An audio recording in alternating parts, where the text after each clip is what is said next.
రేవంత్ రెడ్డి అసమర్థత అన్నదాతల పాలిట శాపంగా మారుతోంది. రాష్ట్రంలో రైతన్నల కష్టాలకు అంతు లేకుండా పోతోంది. యూరియా కొరతతో రైతులు తిప్పలు పడుతున్నారు. మహబూబ్నగర్ జిల్లా హన్వాడ, అప్పాయపల్లి పిఎస్సిఎస్ల వద్ద రైతులు గంటల తరబడి పడిగాపులు కాస్తున్నారు.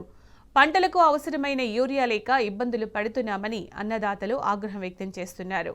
వచ్చే కొద్దిపాటి యూరియా కోసం తమలో తాము గొడవలు పడాల్సి వస్తోందని రైతన్నలు వాపోయారు. రైతులకు సరిపడా యూరియాను అందుబాటులో ఉంచాలని రైతులు డిమాండ్ చేశారు.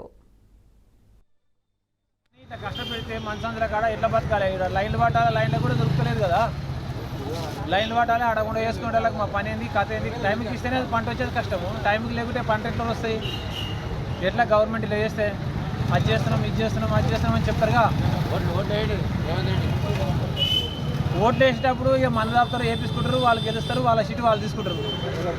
మళ్ళీ రైతులే రాజు, రైతులకు ఇది చేస్తే అది చేస్తే అది యాడ్ చేసేది. ఈ రకంగా తిప్పలు పెడితే ఎట్లా? మేము ఐదు రోజులకెళ్ళి తిరుగుతున్నాము.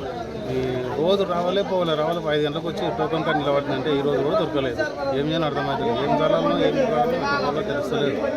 అందుకు కాబట్టి ఎట్లన్నా చేసి యూరియాని ఎక్కువ తెప్పిస్తానన్న పోవాలి మీడియా ద్వారా వస్తుంది.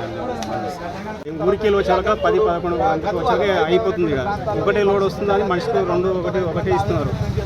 ఇప్పుడు టైం మీద ఇప్పుడు అదురు మీద వేస్తేనే పంటకు చేను అవుతుంది. ఇప్పుడు మనం మన మనసుల పైన అంతే. ఒకప్పుడు టైం మీద తింటేనే కదా మనకు పైకి పట్టేది. ఆ చేను ఇప్పుడు 20 రోజులు 25 రోజులు వెళ్ళిపోయి పెట్టేది, అదును వెళ్ళిపోయాయి. పెట్టి